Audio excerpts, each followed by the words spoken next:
Vamos lá para mais um correspondente médico. Lembrando que você pode e deve sempre participar com a gente aqui usando a hashtag correspondente médico no Twitter, para eu poder compartilhar perguntas com o nosso Fernando Gomes. Tudo bem, doutor? Tudo ótimo, Elisa. Vamos trabalhar. Mais um dia firmes e fortes. É isso mesmo, para frente que se anda. Muito bem, então o nosso primeiro tema de hoje é sobre mais uma variante de coronavírus identificada aqui no Brasil. Pesquisadores detectaram pela primeira vez aqui uma linhagem do vírus que circula nos Estados Unidos. Esse caso foi em um médico da região metropolitana de Belo Horizonte, contaminado 2 vezes. Essa reinfecção nesse médico ocorreu cerca de 5 meses após a primeira vez que ele se contaminou. O caso está sendo estudado pela Universidade Federal de Minas Gerais e também pela Fiocruz. Doutor Fernando Gomes, mais uma variante aqui para a nossa conversa, para o nosso quadro. A gente tem falado de diferentes variantes, nas últimas semanas. A de Londres, a variante também da África do Sul, do Amazonas, dos Estados Unidos agora. E no caso do médico de Minas Gerais, a gente fala não só de uma infecção por uma variante, mas é o caso de uma reinfecção. Isso pode nos dar a ideia de que, de fato, essas variantes são mais fortes. Isso faz a gente pensar muita coisa, Elisa. Então, primeira coisa, um paciente que é médico, que está tendo contato com pacientes, tem uma infecção inicial pelo coronavírus, passado um tempo ele tem outra infecção e de uma variante, que identificada nele representa o quê? Provavelmente existem outras pessoas que estão com essa variante também. E a gente acaba notando que a proteção imunológica que poderia advir da própria evolução natural do contato com o coronavírus, que ele teve inicialmente, não foi suficiente para executar a proteção à nova infecção por essa variante. Então, a gente não pode dizer que é pior, porque nos 2 casos ele evoluiu de uma forma não grave. Porém, a gente percebe que o sistema imunológico sozinho parece não dar conta do recado. Então, isso faz com que a gente fique alerta e atento para a situação que estamos vivendo atualmente. Doutor Fernando, como é que nós conseguimos saber se a minha infecção é de uma variante, se ela é dos Estados Unidos ou se é uma reinfecção por uma variante de algum outro lugar do mundo? Que tipo de exame é feito? Você precisa fazer testes específicos para esse que você consiga identificar variações genéticas e, por isso, então, identificar se é uma variante X ou uma variante Y. Quando você faz o diagnóstico baseado simplesmente na clínica ou então através de exames normais, que se faz e se aplica na população como um todo, dificilmente você vai conseguir identificar essa preciosidade, essa diferença minuciosa que existe entre uma e outra. Por isso que existem as pesquisas e por isso que existe esse radar inteligente que acaba detectando aonde está surgindo uma nova variante e, dessa forma, então, quais são as precauções que deveríamos tomar. Você tem alguma dúvida? Quer fazer alguma pergunta para o Dr. Fernando Gomes? Aproveite, viu, que a porta está aberta para isso. Vai lá no Twitter e deixa a sua questão. Hashtag correspondente médico é o que você tem de marcar depois de postar a sua questão. Temos aqui um destaque do nosso site. O governo brasileiro, enfim, decidiu que vai comprar vacinas do grupo Johnson & Johnson e também vacinas do laboratório Pfizer-BioNTech. Está aqui o destaque, ó. Pazuello, nosso ministro da Saúde, disse que 138 milhões de doses dessas 2 farmacêuticas, desses 2 laboratórios, chegam a partir de maio. Então, serão 100 milhões de doses adquiridas da Pfizer, que já tem registro definitivo aprovado aqui no Brasil pela Anvisa. Você acompanhou tudo isso aqui com a gente na CNN Brasil. E outras 38 milhões de doses do imunizante da Johnson. Ambas com previsão, então, de chegada a partir de maio em todo o Brasil.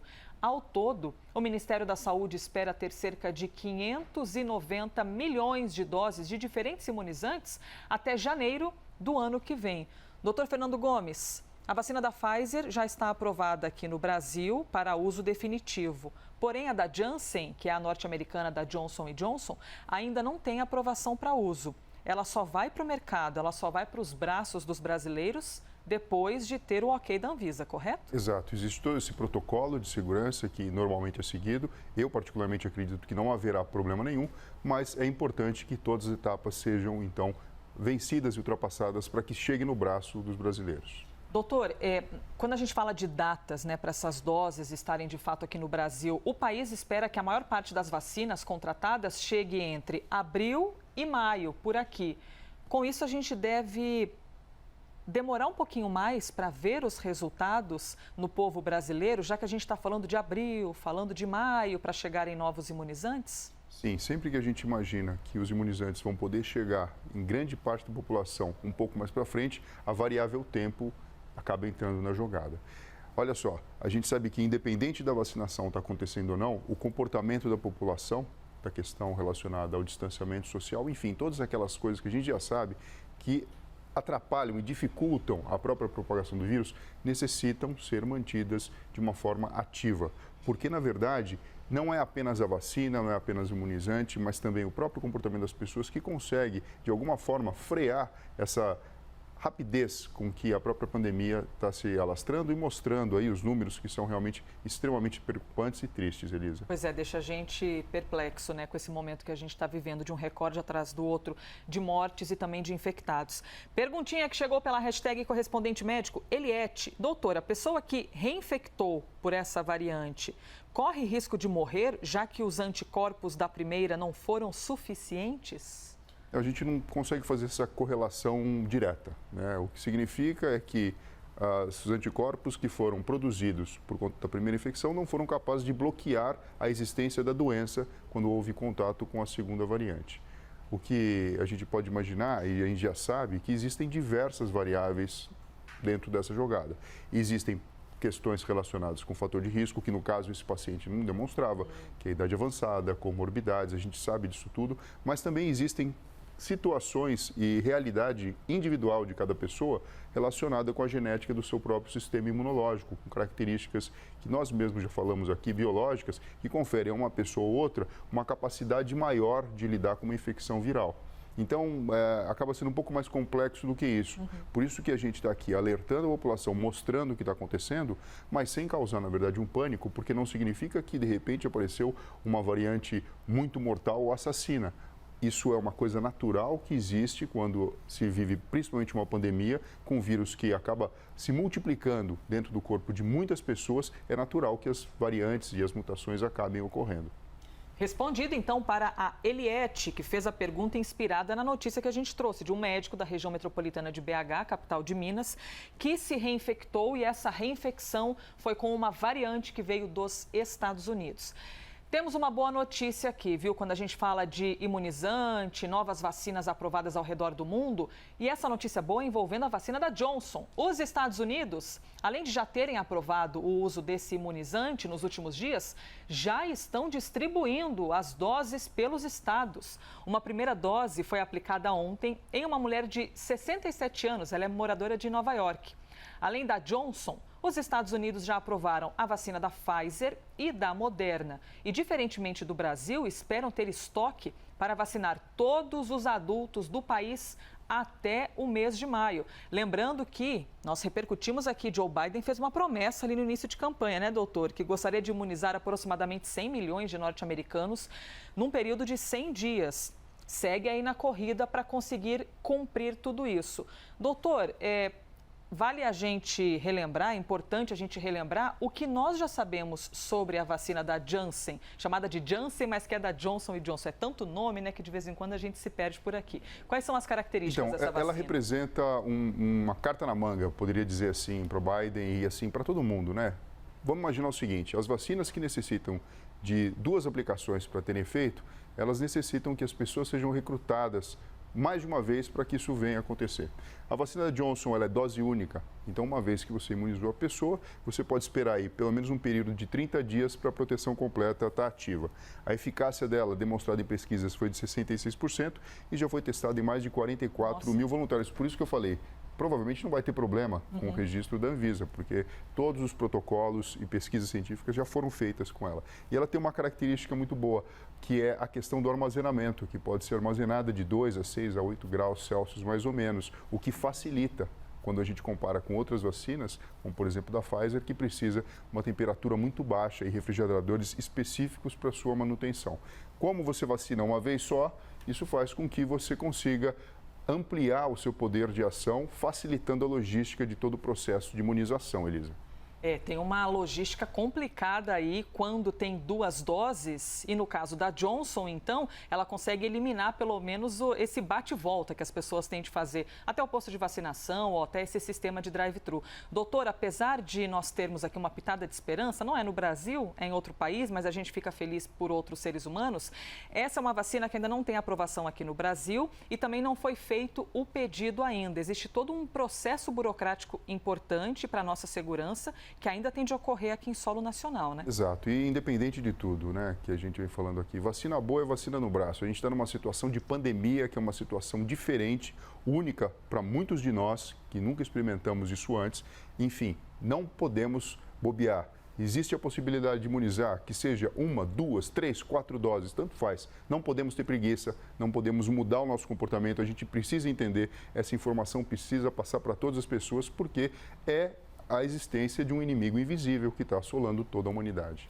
Muito bem, terceiro imunizante, então, sendo utilizado nos Estados Unidos. Os norte-americanos, então, contando com 3 vacinas. Temos uma pergunta aqui antes de eu trazer o próximo tema. A Andréia, doutor, está perguntando o seguinte: o que faz da vacina, a eficácia dela, se existe a reinfecção? Elas servem apenas durante um período? Por que alguém que tomou uma vacina pode se reinfectar? A pergunta dela é muito pertinente, porque ela traduz muito para a gente a nossa preocupação no mundo real. Quando a gente faz um estudo, então fase 1, fase 2, fase 3, existem critérios de inclusão, exclusão e análise. Então, a análise foi feita em determinado momento histórico em que, por exemplo, as variantes que estão aparecendo agora não estavam presentes lá atrás. Então, talvez, se a gente fizesse o mesmo estudo agora, essa taxa de eficácia seria menor, ou seria maior, ou seria diferente. Não conseguimos saber. Tanto é que isso aqui funciona para a gente como um norte. Por isso que quando a gente tem uma determinação, por exemplo, da Anvisa, que é, olha, 50% a mais de eficácia, já vale para o jogo. É porque realmente, gente, é complexo. Eu acho que a gente não pode se agarrar simplesmente nos números, com casas, né, às vezes decimais, entendendo que existe uma complexidade que envolve toda essa situação. Vou trazer então agora o nosso próximo tema, doutor Fernando Gomes, e já deixo aqui uma pergunta para você participar com a gente pela hashtag Correspondente Médico. O seu estilo de vida hoje, o jeito que você vive, significa que você vai viver, você acha, né? Você acha que vai ser um centenário, vai chegar até os 90, os 80. A gente quer chegar longe com saúde sempre, né? Porque não basta ter idade sem ter qualidade de vida.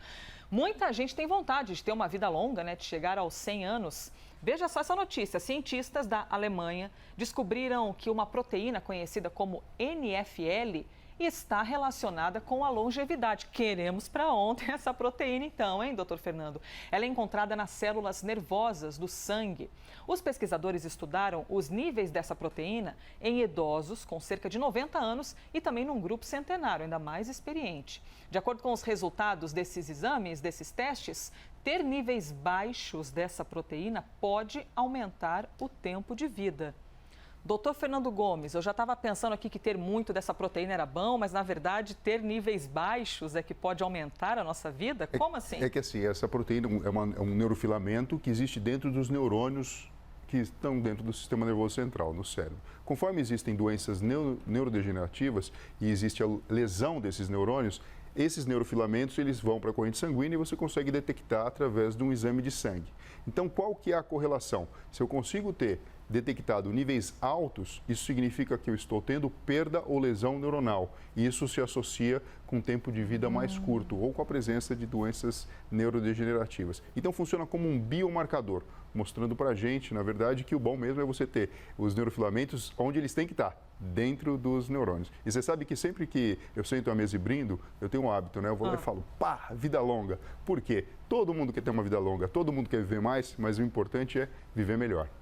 Doutor Fernando Gomes, que nós tenhamos uma vida longa, mas também com saúde, né? Porque não adianta chegar aos 100 anos cheio de sofrimento. É bom que a gente se cuide bastante também. Exato. Por isso que é importante a gente ter um estilo de vida saudável, sempre ficar atento à nossa alimentação, ao nosso período de descanso, de repouso, às nossas vontades íntimas, à curiosidade, porque isso faz, ou pelo menos ajuda, que esses neurofilamentos fiquem dentro do lugar onde devem estar, dentro dos neurônios. Muito bom. Sempre interessante acompanhar aqui o avanço da ciência e sempre na sua companhia. Obrigada, viu, por cada mensagem que você manda e todos os dias por sempre participar aqui do nosso quadro. E ao doutor Fernando Gomes, que sempre responde todas as questões. Obrigada, doutor. Obrigado a você, Elisa, e pessoal, até breve. Este foi mais um Correspondente Médico.